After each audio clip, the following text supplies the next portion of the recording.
Pleasantville is a beautifully constructed movie written and directed by Gary Ross, starring the talents of Tobey Maguire, aka Spider-Man, Jeff Daniels, Joan Allen, and Reese Witherspoon. In this movie, Jennifer and David are 90s teenage siblings who, during an argument over who gets to use the big TV in the living room, wind up trapped in a TV land due to a strange TV repairman and an even stranger magical remote. Specifically, they wind up in Pleasantville, an old black and white show portraying the stereotypical 1950s American suburbs. This is along the lines of the show Leave It to Beaver.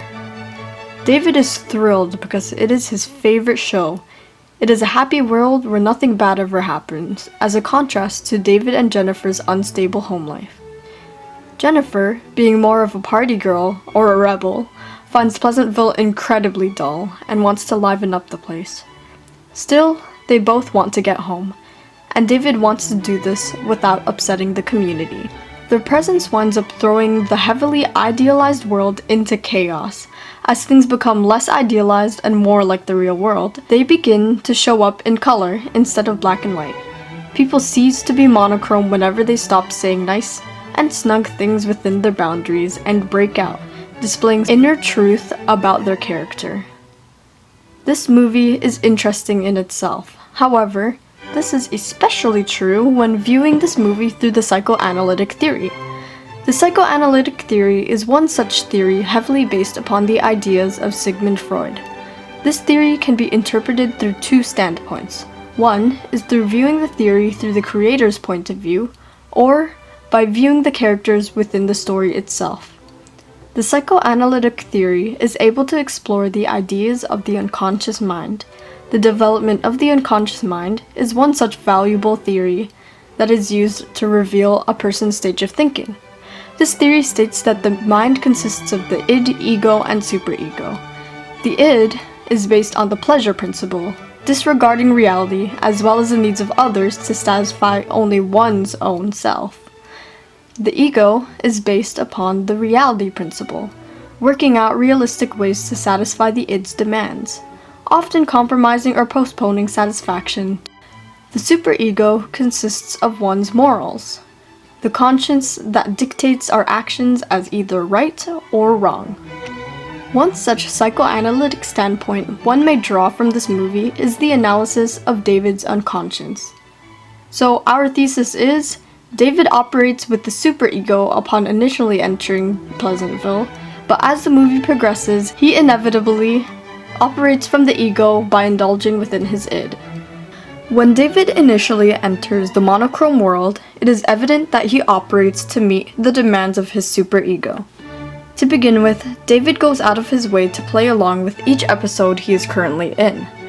This is especially true in the scene where Skip asks David if he can ask his sister on a date. After Skip says, I don't know what I'd do if she wouldn't go out with me. David soon after pleads with Jennifer. One date, Jen, that's all I'm asking. If you don't go out with this guy, we could throw their whole universe out of whack. It is clear that David's superego caused him to feel a sense of guilt and anxiety, because he did not follow suit to what the original Buddy would have done in the episode. As a result, he tries his best to adopt the traditions and societal norms of Pleasantville by adopting Buddy's identity to ensure their world remains perfect while he's still in it. I'm sure we'll work something out. To continue, when Jennifer first introduced sexuality to Pleasantville during her date with Skip at Lover's Lane, David reacts to this by arguing with her. "You can't do this, Jennifer. I warned you. You have no right to do this. They're happy like this." David is trying to explain that because sex simply does not exist in their society, introducing this concept to the people can be seen as socially unacceptable. And because Jennifer is his sister, David feels a sense of responsibility for his actions. Therefore, he feels the guilt of having disrupting their societal norms. Lastly, David satisfies the demands of his superego by suppressing Bill Johnson's feelings of passion.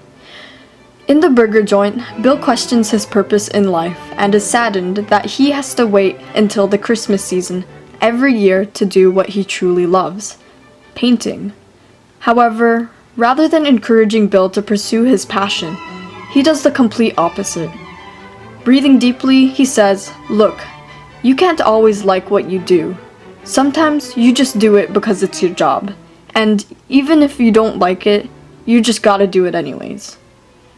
David attempts to maintain the balance in Pleasantville by ensuring Bill continues to do his job.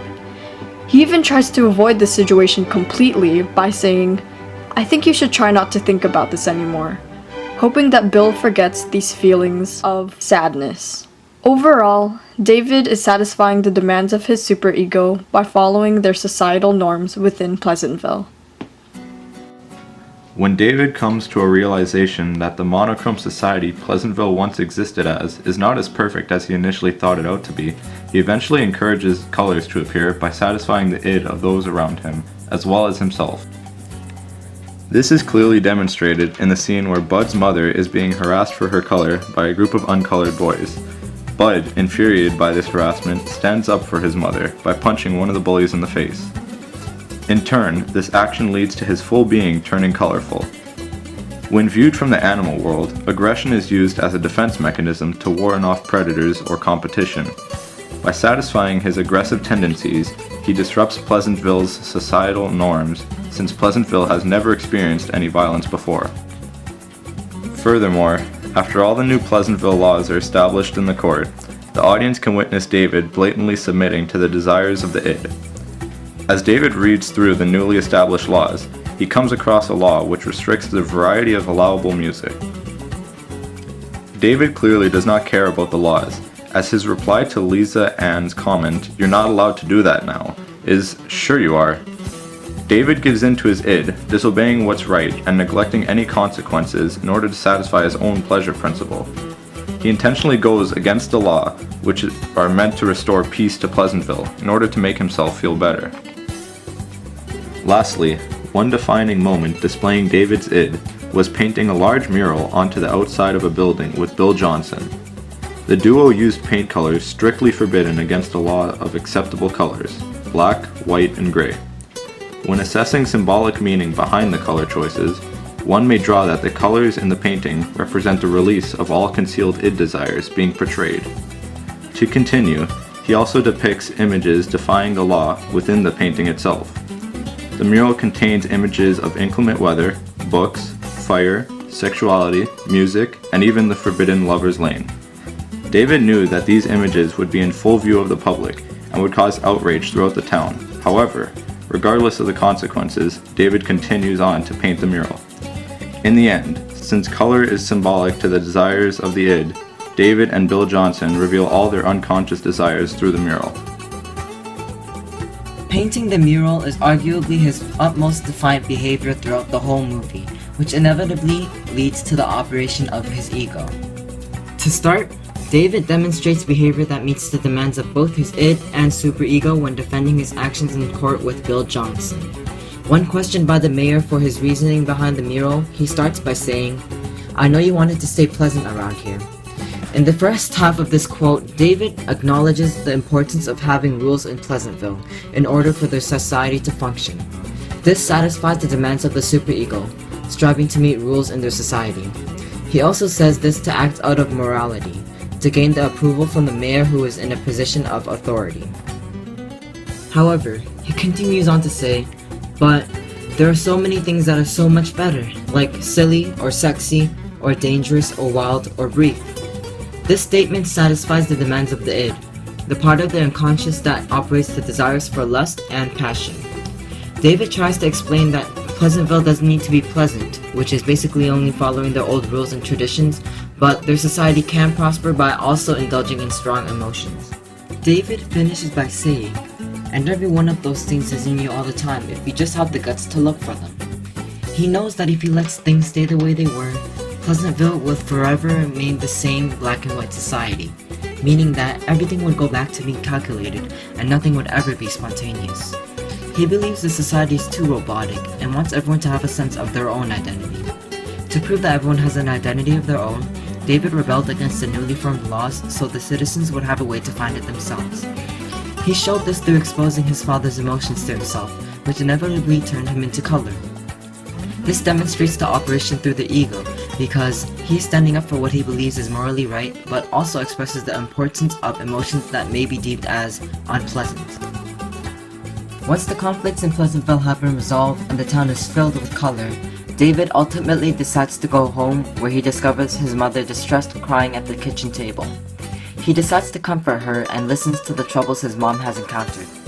This in itself displays how his character has developed. At the beginning of the movie, he satisfied his id by avoiding circumstances that made him feel uncomfortable. This is seen when he cranks up the volume of the show when his mother is arguing on the phone with his father.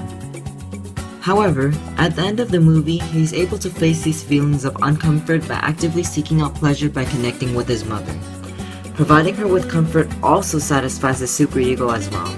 He was able to behave in a way that follows rules created by his fictional parents in Pleasantville. He took the positive, caring behavior from their society and applied it to the real world. This action of love would be approved by his fictional parents, which demonstrates the satisfaction of the superego. In the end, David was able to express his emotions in a way which benefited himself by operating through the ego, which would have never happened at the beginning of this movie. Taking all of these points into consideration, it is evident that throughout the movie, David switches from unconsciously operating through the superego to the id, and lastly to the ego. David initially plays along with each episode to ensure that the society goes undisturbed, by monitoring his actions, the actions of his sister, as well as discouraging Bill Johnson's passion for painting. As the story proceeds, David progressively gives in to the desires of his id. As demonstrated, he rebels through violence and the creation of the mural. Finally, David operates through his ego at the end of the movie, defending his actions in court with Bill Johnson, and by returning to reality and comforting his mother.